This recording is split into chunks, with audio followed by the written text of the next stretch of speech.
Electric potential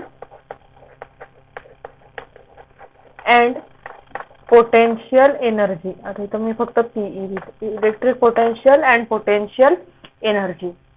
मग electric potential energy म्हणजेच काय, तर त्याची डेफिनेशन काय सांगितलं बघा पुस्तकामध्ये. डेफिनेशन आहे इलेक्ट्रोस्टॅटिक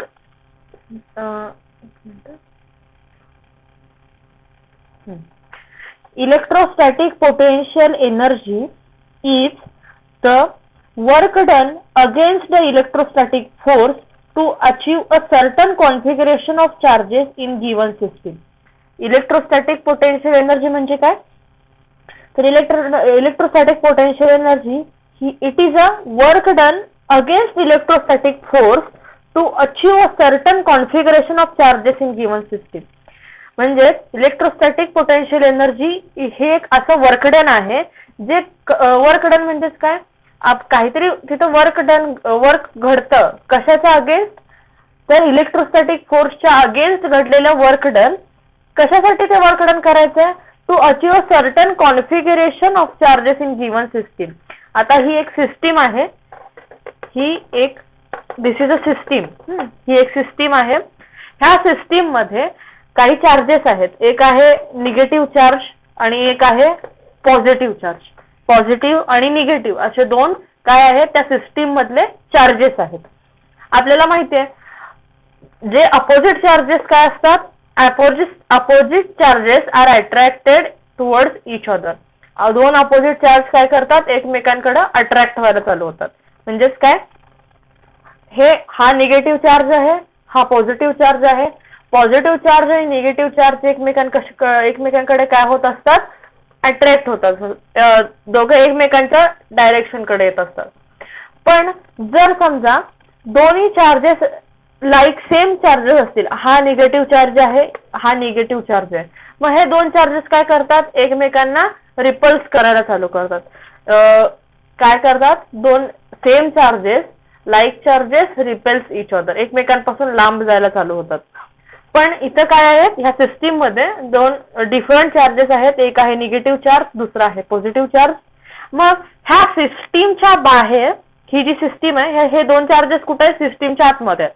ह्या सिस्टीमच्या बाहेर एक चार्ज आहे, तो चार्ज आहे पॉझिटिव्ह चार्ज. सिस्टीमच्या बाहेर असणारा एक पॉझिटिव्ह चार्ज आहे. आता इथं पॉझिटिव्ह चार्जच असेल असं नाही, कुठलाही चार्ज असू शकतो. पण आपण एक डेफिनेशन समजून घेण्यासाठी आपण हे बघितलंय काय, सिस्टीमच्या बाहेर एक पॉझिटिव्ह चार्ज आहे. काय होतं, आता इथं काय होईल, हा पॉझिटिव्ह चार्ज काय करतो, सिस्टीमच्या आतमध्ये घुसायचा प्रयत्न करेल. ह्या चार्जला काय करायचंय, या सिस्टीमच्या आतमध्ये एंटर करायचंय, सिस्टीमच्या आतमध्ये त्या चार्जला यायचंय. मग तो काय करेल, तर हा जो पॉझिटिव्ह चार्ज आहे, हा पॉझिटिव्ह चार्ज, दोन्ही हे पॉझिटिव्ह असल्यामुळे काय होतील, एकमेकांना रिपेल करायला चालू करतील. हा पॉझिटिव्ह चार्ज ह्या पॉझिटिव्ह चार्जला आत येऊ देणार नाही. तो त्याला काय करेल, एक फोर्स लागवेल. म्हणजे इथं दोघांमध्ये काय घडेल, हा चार्ज इकडे जाईल, हा चार्ज इकडे जाईल, म्हणजे दोघांमध्ये रिपल्शन घडेल. मग हा झाला इलेक्ट्रोस्टॅटिक फोर्स. हा एक इलेक्ट्रोस्टॅटिक फोर्स आहे. पण इथं असणारा जो निगेटिव्ह चार्ज आहे तो काय करेल, ह्या पॉझिटिव्ह चार्जला अट्रॅक्ट करेल, आतमध्ये यायला मदत करेल. कोण करेल, हा निगेटिव्ह चार्ज. हा निगेटिव्ह चार्ज काय करणार आहे, ह्या पॉझिटिव्ह चार्जला आतमध्ये सिस्टीम मध्ये आणायचं काम करणार आहे. सुरुवातीला सिस्टीम मध्ये किती चार्जेस होते, दोन चार्जेस होते. मग जेव्हा हा पॉझिटिव्ह चार्ज सिस्टीमच्या आतमध्ये एंटर करायला चालू होतो, तेव्हा सिस्टीम मध्ये एकूण किती चार्जेस होणार आहेत, तीन चार्जेस. हा एक, दोन, तीन चार्जेस होणार आहेत. म्हणजेच काय झालं, चार्जेसचं कॉन्फिगरेशन मध्ये काय झाला, चेंज झाला. सुरुवातीला दोन होते चार्जेस, आता एक वाढला, म्हणजे कॉन्फिगरेशन वाढलं त्याचं. मग आपलं डेफिनेशन काय सांगते, इलेक्ट्रोस्टॅटिक पोटेन्शियल ही अशी एक एनर्जी आहे, this is a energy is the work done against electrostatic force. मग आता ही काय, हा चार्ज आत येत नव्हता, पण कशामुळे आत आला, ह्या निगेटिव्ह चार्जमुळे. मग इथं जे वर्क डन घडलंय ते कशाच्या अगेन्स्ट घडलंय, against electrostatic force. Electrostatic force आपला ह्या डायरेक्शन मध्ये जात होता, पण हा काय झाला, हा चार्ज त्या फोर्सच्या, हा काय आपला इलेक्ट्रोस्टॅटिक फोर्स आहे. इलेक्ट्रोस्टॅटिक फोर्स कोणत्या डायरेक्शनला होता? आउटवर्ड डायरेक्शनला होता. पण ह्या फोर्सच्या अगेन्स्ट म्हणजे विरुद्ध, ह्या फोर्सच्या विरुद्ध जाऊन हा चार्ज काय केला? सिस्टीमच्या आतमध्ये घुसला. त्यामुळं तिथं जे वर्क डन घडलंय ते कशाच्या अगेन्स्ट घडलंय? कशाच्या विरुद्ध घडलंय? तर इलेक्ट्रोस्टॅटिक फोर्सच्या अगेन्स्ट घडलंय. मग ते जे वर्क डन आहे, तर वर्क डन घडल्यानंतर तिथं काय तयार होईल? एक एनर्जी क्रिएट होईल. वर्क डन मुळे तिथं काय क्रिएट झाली? एक एनर्जी क्रिएट झाली. This energy is known as a potential energy. म्हणजे या सिस्टीम मध्ये एक एनर्जी क्रिएट झाली. त्यालाच आपण काय म्हणतो? त्या सिस्टीमची पोटेन्शियल एनर्जी. मग काय आपण डेफिनेशन बघितली बघा. Electrostatic potential energy is the work done. हे काय आहे? एक वर्क डन आहे against electrostatic force to achieve certain configuration of a charges in given system. To achieve certain configuration काय बघितलं आपण? सुरुवातीला दोन चार्जेस होते, मग एक एक्स्ट्राचा चार्ज बाहेरून आत आला, म्हणजे इथं कॉन्फिगरेशन काय झालं? चेंज झालं त्या सिस्टीमचं. डेफिनेशन परत एकदा बघा आता. Electrostatic potential energy is the work done against the electrostatic force to achieve certain configuration of charges in given system. हे झालं आपलं कॉन्फिगरेशन. तर ही झाली डेफिनेशन. मग ही जी पोटेन्शियल एनर्जी आहे, ती पोटेन्शियल एनर्जी कॉन्स्टंट राहणार आहे का? नाही. पोटेन्शियल एनर्जी कशी होत राहते? चेंज होत राहील. कारण ह्याच्या सिस्टीम मधले काही चार्जेस बाहेर जातील, सिस्टीमच्या आतमध्ये काही चार्जेस असतील. त्यामुळे सिस्टीमची जी एनर्जी आहे ती काय होत राहणार आहे? चेंज होत राहणार आहे. मग ही चेंज इन पोटेन्शियल एनर्जी आपण कशाला डिनोट करतो? Change in potential energy is denoted as a DU. DU म्हणजेच काय? Change in potential energy of a system. Potential energy of a system. सिस्टीमची ही काय आहे? Potential energy DU. मग DW म्हणजेच काय? DW work done. Work done कशाचं घडलं? सिस्टीमच्या बाहेर असणारे जे काही चार्जेस होते ते सिस्टीमच्या आतमध्ये आले, ते काहीतरी वर्क करून आले ना, काहीतरी त्यांनी काम वर्क डन केलं, म्हणून ते सिस्टीमच्या आतमध्ये येऊ शकले. जर ते शांत बसले असते, रेस्ट पोझिशनला बसले असते, तर ते आत येऊ शकले असते का? नाही. त्यांनी काहीतरी वर्क डन केलं, त्यामुळं काय झालंय? ते बाहेरून सिस्टीमच्या आतमध्ये एंटर करू शकले. त्यांनी जे काही वर्क डन केलं, तर ते वर्क डन आपण कशाने डिनोट केलंय? DW. DW is the work done against electrostatic force. मग तो फोर्स काय आहे? F bar into DR bar. आता हे F बार म्हणजेच काय? काहीतरी फोर्स लावल्याशिवाय तर तिथं वर्क डन घडणार आहे का? आता ही सिस्टीम होती, आता हा चार्ज होता, इथे निगेटिव्ह आणि हा पॉझिटिव्ह चार्ज.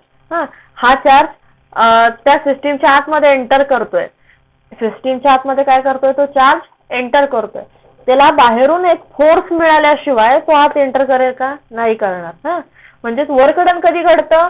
वर्क डन कधी घडतं? जेव्हा तुम्ही त्या ऑब्जेक्टवरती काहीतरी फोर्स अप्लाय करता, तेव्हाच काय घडतं? तिथं वर्क डन घडतं. आता हा बॉक्स आहे, बॉक्स असाच रेस्ट पोझिशनला आहे. तो बॉक्स कधी त्याची मुवमेंट होईल? त्या बॉक्सची जेव्हा आपण त्याला मागून फोर्स लावल्याशिवाय त्याची मुवमेंट होणार आहे का? म्हणजे त्याचं वर्क डन होणार आहे का? जेव्हा आपण त्या बॉक्सला काहीतरी फोर्स लावू, तरच तो बॉक्स काय करेल? काहीतरी वर्क करेल. म्हणजे वर्क करेल म्हणजे काय?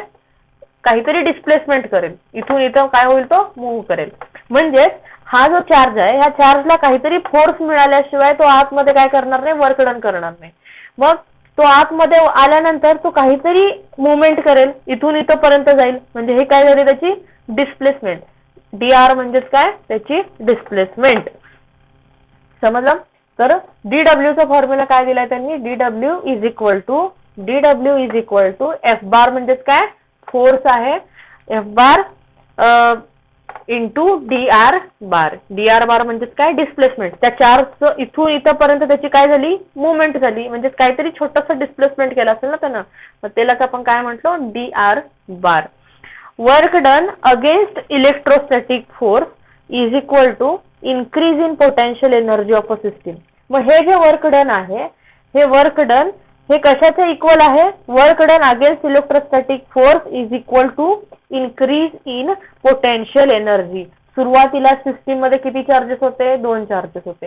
बाहेरून एक चार्ज एक्स्ट्रा आला, मग सिस्टीमची पोटेन्शियल एनर्जी काय झाली? इन्क्रीज झाली. मग ही इन्क्रीज झालेली पोटेन्शियल एनर्जी कशाची इक्वल आहे? तर त्या वर्क डनच्या इक्वल आहे. हे जे वर्क डन आहे, ह्या वर्क डनच्या इक्वल काय असणार आहे? आपली इन्क्रीज झालेली पोटेन्शियल एनर्जी असणार आहे. मग आपण काय लिहू शकतो? दोन्ही काय आहेत? इक्वल आहेत, वर्क डन आणि पोटेन्शियल एनर्जी. त्यामुळं dw इज इक्वल टू आपण काय लिहू शकतो? du. Work done is equal to increase in potential energy. मग हे वर्क डन काय होतं? F bar into D R bar is equal to du is equal to काय झाला? du. आता आपण बघूया expression for potential energy. Expression for potential energy हे खूप महत्वाचा पॉइंट आहे. एक्झाम मध्ये 4 मार्काला तुम्हाला विचारला जाऊ शकतो. त्यामुळं व्यवस्थित ह्या पॉइंटचा अभ्यास करा. नेक्स्ट आपण बघतो काय? तर एक्सप्रेशन 4 मार्काला विचारलं जाऊ शकतो. Expression for potential energy. Expression for potential energy. Consider, आता हा एक पॉइंट आहे. Consider plus Q charge. हा जो पॉइंट आहे, या पॉइंट वरती जो चार्ज आहे त्याला आपण काय म्हटलंय? Plus Q, capital Q. इथून इथपर्यंत आणखीन एक पॉइंट आहे. ह्या पॉइंटला आपण ओ नाव दिलं. ओ पॉइंट जो आहे त्या पॉइंट वरती चार्ज किती आहे? Plus Q. इथे एक पॉइंट आहे, त्या पॉइंटला आपण बी नाव दिलं. बी. परत इथून इथं एक पॉइंट आहे, त्याला आपण कॅपिटल ए नाव दिलं. आणि कॅपिटल ए वरती काही चार्ज आहे. त्याच्यावरती किती चार्ज आहे? Plus Q not, plus Q zero. Small, आता हा स्मॉल क्यू आहे, स्मॉल क्यू झिरो. आणि ह्या आपला इलेक्ट्रोस्टॅटिक फोर्सची डायरेक्शन काय आहे? ही डायरेक्शन आहे. इलेक्ट्रोस्टॅटिक फोर्स जो आहे तो ह्या डायरेक्शनला आहे.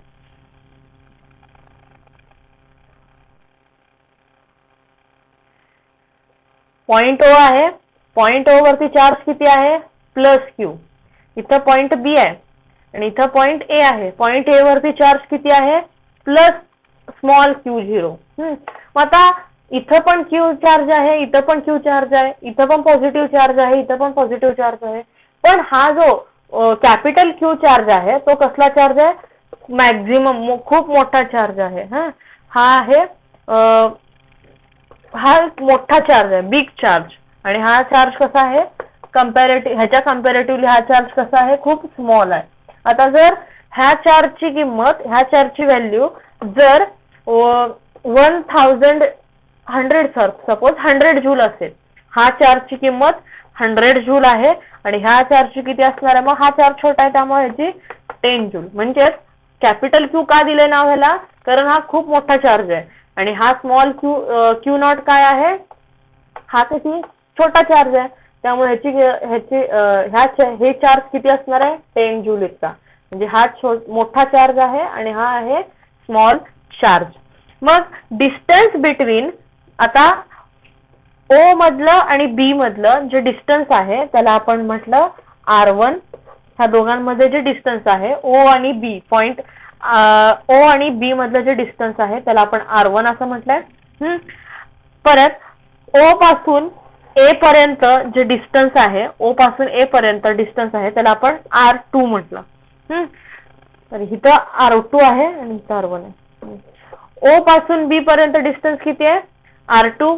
ओ पासून ए पर्यंत डिस्टन्स किती आहे? R1 आहे. तर आता काय झालं बघा, आपण मगाशी बघितलं काय? लाईक चार्जेस म्हणजे पॉझिटिव्ह क्यू किंवा पॉझिटिव्ह क्यू असे दोन लाईक चार्जेस असतील तर ते काय करतात? एकमेकांना रिपेल करतात. हा इकडच्या साईडला जाईल, हा इकडच्या साईडला जाईल. म्हणजे दोघं एकमेकांपासून लांब जातील. अट्रॅक्ट कधी होतील? जेव्हा हा पॉझिटिव्ह चार्ज आहे आणि हा निगेटिव्ह चार्ज आहे, तेव्हा काय करतील? दोघं एकमेकांकडे अट्रॅक्ट व्हायला लागतील. पण आता इथं काय सांगितलंय बघा, इथं जरा असं वेगळं बदल केलाय. काय बदल केलाय? तर हा जो पॉइंट आहे, हे मी पुसते.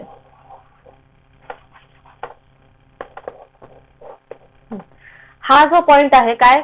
पॉझिटिव्ह क्यू आणि इथं पण काय आहे पॉझिटिव्ह क्यू, म्हणजे दोन्ही चार्जेस कसे आहेत इक्वल आहे, दोन्ही चार्जेस कसे आहेत इक्वल चार्जेस आहेत. मग आता हे दोन्ही चार्जेस एकमेकांना रिपेल करायला पाहिजेत, हा चार्ज इकडे जायला पाहिजे आणि हा चार्ज इकडे जायला पाहिजे. पण ह्या केसमध्ये काय झालंय तर हा जो पॉझिटिव्ह चार्ज आहे तो ह्या पॉझिटिव्ह चार्जच्या डायरेक्शन कडे अट्रॅक्ट व्हायला चालू झालाय. म्हणजे हा जो पॉझिटिव्ह क्यू चार्ज होता तो काय करतोय ह्या पॉझिटिव्ह चार्ज कडे अट्रॅक्ट व्हायला चालू झालाय. त्यामुळं इथून ह्या चार्जची पोझिशन कुठे होती ए वरती होती, मग त्यानं इथून इथपर्यंत काहीतरी डिस्प्लेसमेंट केलं. हा चार्ज इथून इथपर्यंत मूव्ह झाला, मग त्यानं इथून इथपर्यंत काहीतरी डिस्प्लेसमेंट केलं. त्या डिस्प्लेसमेंटला आपण काय म्हटलंय डी आर. इथलं जे डिस्टन्स त्यानं कव्हर केलं त्याला आपण काय म्हटलं डी आर. त्याला काय म्हटलं आपण डी आर असं म्हटलं. तर कारण आपला फोर्सची डायरेक्शन कुठे आहे इलेक्ट्रोस्टॅटिक फोर्स. एफई म्हणजेच काय आहे एफई म्हणजे इलेक्ट्रोस्टॅटिक फोर्स. इलेक्ट्रोस्टॅटिक फोर्सची डायरेक्शन काय सांगितलंय बघा ह्या डायरेक्शनला जातोय. फोर्स कुठल्या डायरेक्शनला जातोय ह्या डायरेक्शनला जातोय.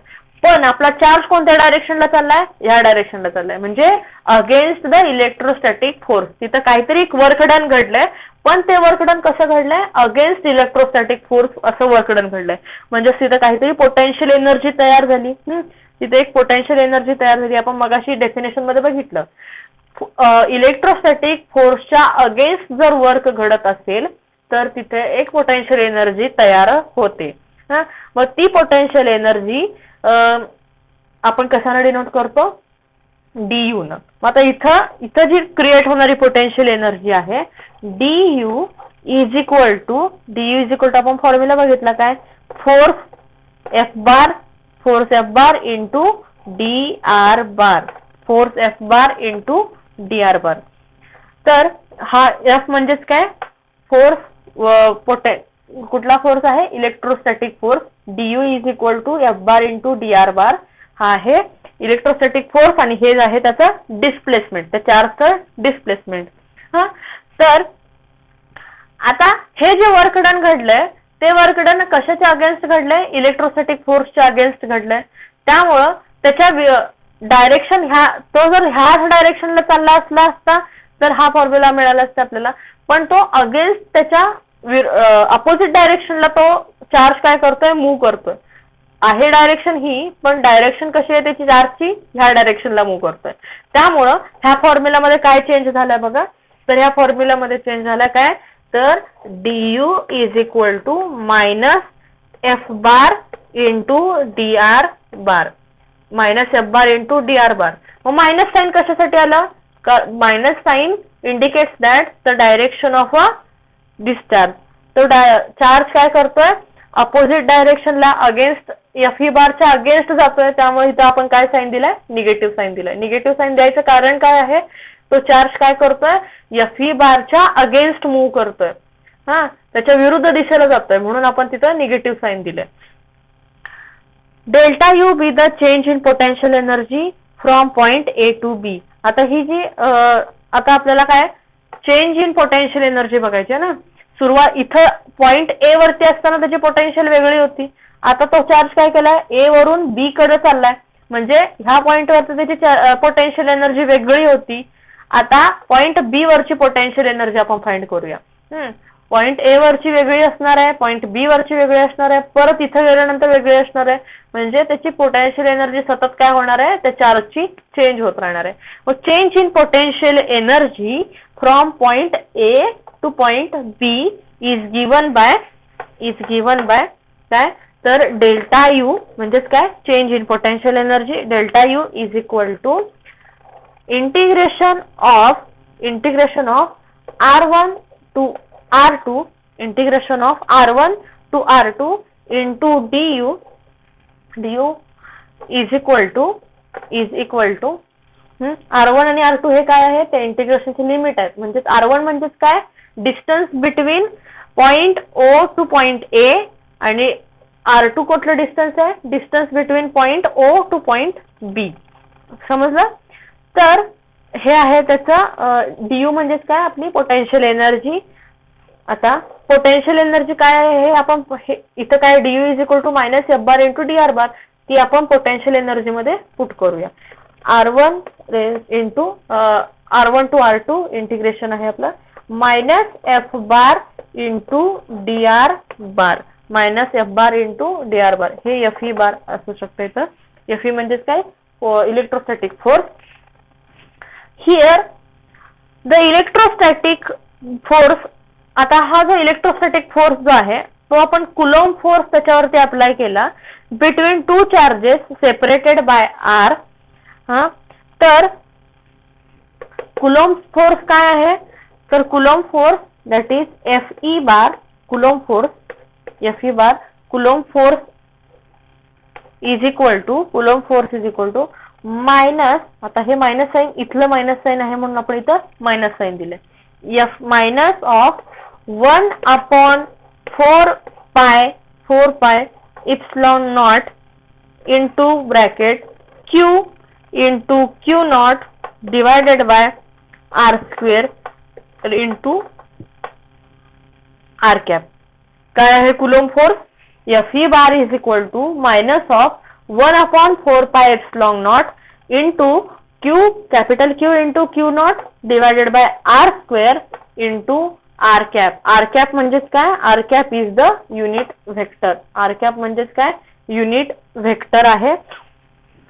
आता ही जी व्हॅल्यू आहे काय Fe बार ची व्हॅल्यू आपण ह्या Fe मध्ये पुट करणार आहे. हा ती Fe बार ची व्हॅल्यू आपण ह्या Fe मध्ये पुट करूया. काय येईल answer delta U is equal to integration of R1 to R2 into bracket minus 1 upon 4 pi epsilon not into bracket into Q not divided by R square into R cap bracket complete dr bar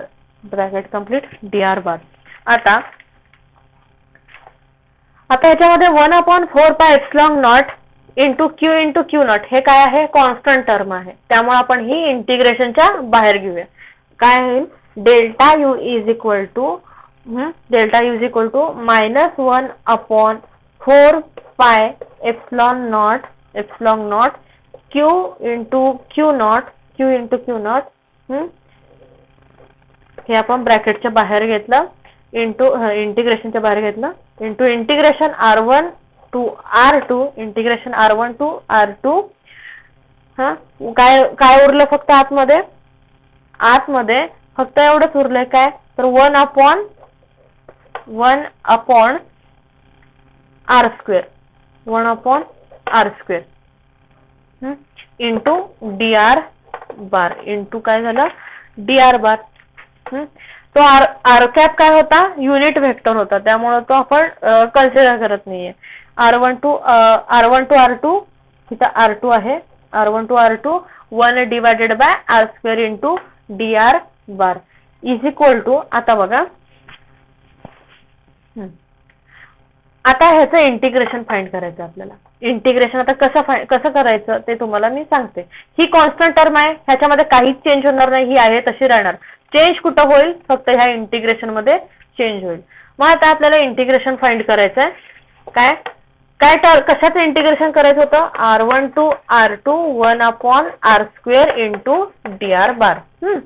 आपल्याला ह्याचं integration करायचं आहे. आता ह्याचं integration करण्यासाठी काय करायला लागेल आपल्याला ह्या R स्क्वेअर टर्मला आपल्याला वरती घ्यायला लागेल. काय होईल इथे मी म्हणते R1 टू R2. आता हा R स्क्वेअर वरती न्यूमरेटरला गेला काय होईल R⁻² इंटू dr बार. आता ह्याचं इंटिग्रेशन काय फॉर्म्युला काय आहे इंटिग्रेशनचा. आता हा R ला आपण x कन्सिडर केला x⁻n ह्याचं इंटिग्रेशन काढायचं आपल्याला. काय येईल x⁻n integration of x⁻n is equal to x⁻n plus 1 divided by n+1. हा मग तेच आपण इथं अप्लाय करूया. काय होईल याचं integration of R1 to R2 इथं काय येईल r raise to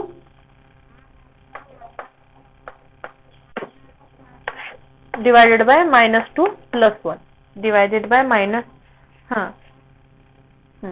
r1 to r2 r raise to -2 + 1 divided by -2 + 1 काय उत्तर मिळालं आपल्याला r1 to r2 r raise to -2 + 1 किती होता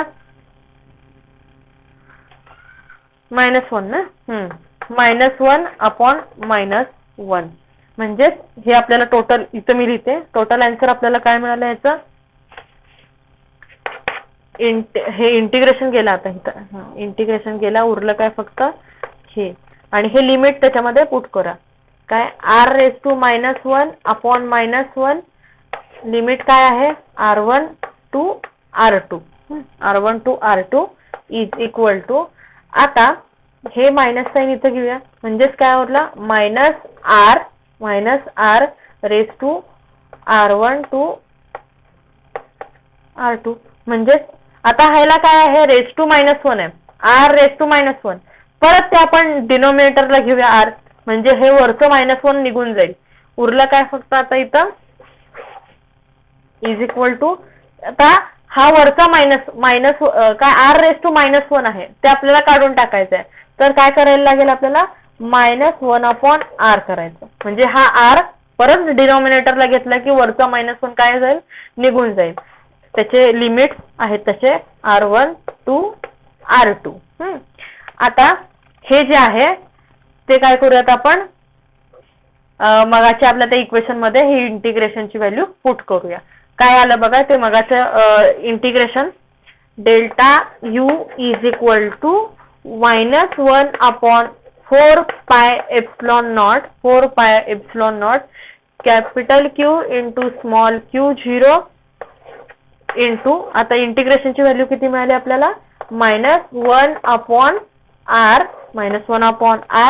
लिमिट r1 to r2 हे झालं इंटिग्रेशन आपलं सॉल्व्ह केलेलं r1 to r2 आता इथं आपल्याला काय करायचं r च्या जागी r2 आणि r1 च्या व्हॅल्यू पुट करायच्या काय येईल -1/4 pi epsilon not q into q0 into bracket आता इथं इंटू काय होईल पहिल्यांदा इथं r च्या जागी आपण अप्पर लिमिट पुट करूया म्हणजेच काय -1/r2 आता इथं परत ही व्हॅल्यू पुट करायची परत हे मायनस झाल्यानंतर इथं काय होईल प्लस होईल मायनस इंटू मायनस प्लस म्हणजेच 1/r2 होईल इथं आता इथे एक मायनस आहे इथं मायनस आहे ह्याच्यामधून मायनस बाहेर काढा तर काय होईल पूर्ण ह्याला मायनसनं मल्टिप्लाय केलं आपण ह्या ब्रॅकेटला मायनसनं मल्टिप्लाय केलं काय होईल इथं प्लस साइन तयार होईल परत ह्याला मायनसनं मल्टिप्लाय केल्यानंतर इथं प्लस होईल इथं मायनस होईल म्हणजे ह्या पूर्ण टोटल टर्मला आपण मायनसनं मल्टिप्लाय करून टाकूया काय तयार होईल बघा इथं मायनस आहे इथं प्लस आहे ह्याला मायनसनं पूर्ण मल्टिप्लाय केल्यानंतर इथला पण मायनस साइन निघून जाणार इथला मायनस साइन निघून जाईल उरलं काय इथं फक्त 4 pi epsilon not q into q0 into bracket 1/r2 minus 1/r1 r2 minus r1 लक्षात आलं हे काय आहे change in potential energy delta u is equal to 1/4 pi epsilon not q into q0 into bracket 1/r2 minus 1/r1 हे equation कशाचं आहे तर आपली पोटेन्शियल एनर्जीचं हे इक्वेशन आपल्याला मिळालं now total potential energy between A and B is given equal to work done मगाशी आपण बघितलं तर पॉइंट काय A कडून B कडे जाताना तिथं जे काही वर्क डन घडलं ते वर्क डन म्हणजेच काय असणार आहे पोटेन्शियल एनर्जी असणार आहे म्हणजेच work done is equal to काय असते आपली पोटेन्शियल एनर्जी पोटेन्शियल वर्क तेच आपण असं पण लिहू शकतो काय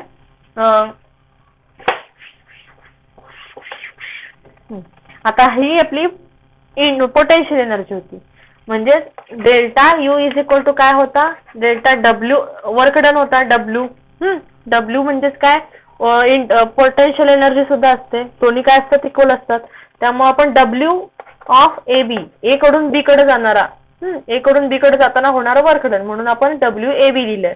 हा, डेल्टा यू म्हणजेच काय आहे, डब्ल्यू ए बी आहे, म्हणजेच W A B is equal to सुद्धा काय होणार आहे, हे इक्वेशन येणार आहे. Work done is equal to सुद्धा काय असणार आहे, हेच इक्वेशन असणार आहे. मग आता कन्सिडर, आपल्याला काय कन्सिडर करायचं, हे इक्वेशन झालं आपलं. ते इक्वेशन मी परत लिहिते. काय होतं equation, delta U is equal to 1/4 pi epsilon nought, 4 pi epsilon not Q into Q nought, Q into Q nought into bracket 1/R2 minus 1/R1. आता काय कन्सिडर करायला सांगितलं बघा, plus Q nought small charge is at infinite distance R is equal to infinity. काय consider करायचं होतं, इथं point कुठला होता, पॉझिटिव्ह Q, इथला चार्ज किती आहे, पॉझिटिव्ह Q, आणि त्याच्या R डिस्टन्स इतकं Q पासून, म्हणजे इथं काय होता, O होता, इथं B पॉइंट होता आणि इथं A पॉइंट होता. A पॉइंट वरती काय चार्ज होता, आपला पॉझिटिव्ह Q. मग आपण काय डिस्टन्स बघितलं, O पासून A पर्यंत जे डिस्टन्स होतं त्याला आपण R1 असं म्हटलं होतं. हे जे R1 आहे, आता काय केलंय, हा O मधला आणि A मधला डिस्टन्स आपल्याला माहिती आहे काय, किती, R1. पण O पासून A हा पॉइंट इन्फिनिट डिस्टन्स वरती आहे, म्हणजेच R किती झाला, इन्फिनिटी. R डिस्टन्स किती झालं, इन्फिनिटी. आपल्याला माहित नाहीये A पॉइंट किती अंतरावरती आहे, तेव्हा आपण काय म्हणतो, O पासून A हा इन्फिनिटी डिस्टन्स वरती आहे, जो आपल्याला मोजता येत नाहीये त्या दोघांमधलं डिस्टन्स, तेव्हा आपण काय म्हणतो, ते काय आहे, त्या दोघांमधलं डिस्टन्स इनफायनाइट आहे. म्हणजे R is equal to infinity. आता आपण ह्याच्या व्हॅल्यू चेंज करूयात. काय, आपण R2 ह्या डिस्टन्सला आपण स्मॉल r म्हटलं, R2 ह्या डिस्टन्सला आपण स्मॉल r आहे असं कन्सिडर केलं. R1 ह्या डिस्टन्सला आपण इन्फिनिटी डिस्टन्स केलं. काय मगाशी बघितलं आपण, पॉइंट O पासून पॉइंट A हा इन्फिनिटी डिस्टन्स वरती आहे आणि ते डिस्टन्स किती होतं, R1. मग R1 किती झाला, इन्फिनिटी झाला. R2 ला आपण R म्हटलं आणि R1 ला इन्फिनिटी म्हटलं.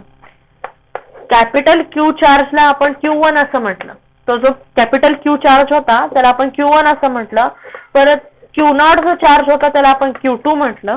व्हॅल्यू चेंज केलं, फक्त काही दुसरं चेंज केलेलं नाहीये, फक्त सपोज केलंय, कन्सिडर केलंय. काय केलंय, R2 ला R म्हटलं, R1 ला इन्फिनिटी असं कन्सिडर केलं. Q is equal to Q1 ठेवला आणि Q0 is equal to Q2 ठेवला, फक्त त्याच्या व्हॅल्यू चेंज केल्या.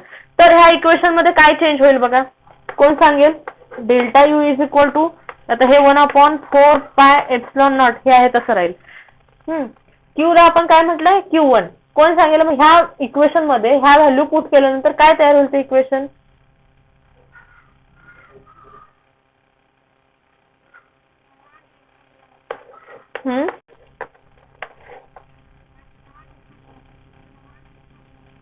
हा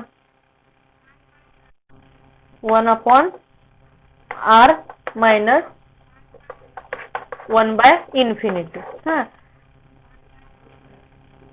म्हणजे R2 च्या जागी आपण R पुट केलाय आणि R1 च्या जागी आपण काय पुट केलंय, इन्फिनिटी पुट केली आहे आणि कॅपिटल Q च्या जागी Q1 पुट केला आणि Q0 च्या जागी Q2 पुट केला, फक्त ते चेंजेस केले. मग आपल्याला हे इक्वेशन मिळालं. तर आता इथं 1/Q0 म्हणजेच किती, 1/इन्फिनिटी म्हणजेच किती असतं, 1/इन्फिनिटी इज इक्वल टू 0. 1/इन्फिनिटीची व्हॅल्यू किती असते, 0 असते. मग ह्याच्या जागी आपण 0 पुट केल्यानंतर उरलं काय, फक्त इथं 1/R फक्त उरला. 1/R फक्त इथं काय झालं आपल्याला मिळाला, हे 0 झाली, ही टर्म पूर्ण काय झाली, 0 झाली. मग इथं 1/R फक्त उरला, तोच आपण इथे लिहिला. काय, delta U is equal to 1/4 pi epsilon not into Q1 Q2 divided by R. हे आपल्याला काय मिळालं, त्याचं एक फायनल एक इक्वेशन मिळालं. ते कशासाठी, जेव्हा R1 हे डिस्टन्स इन्फिनिटी असेल तेव्हा.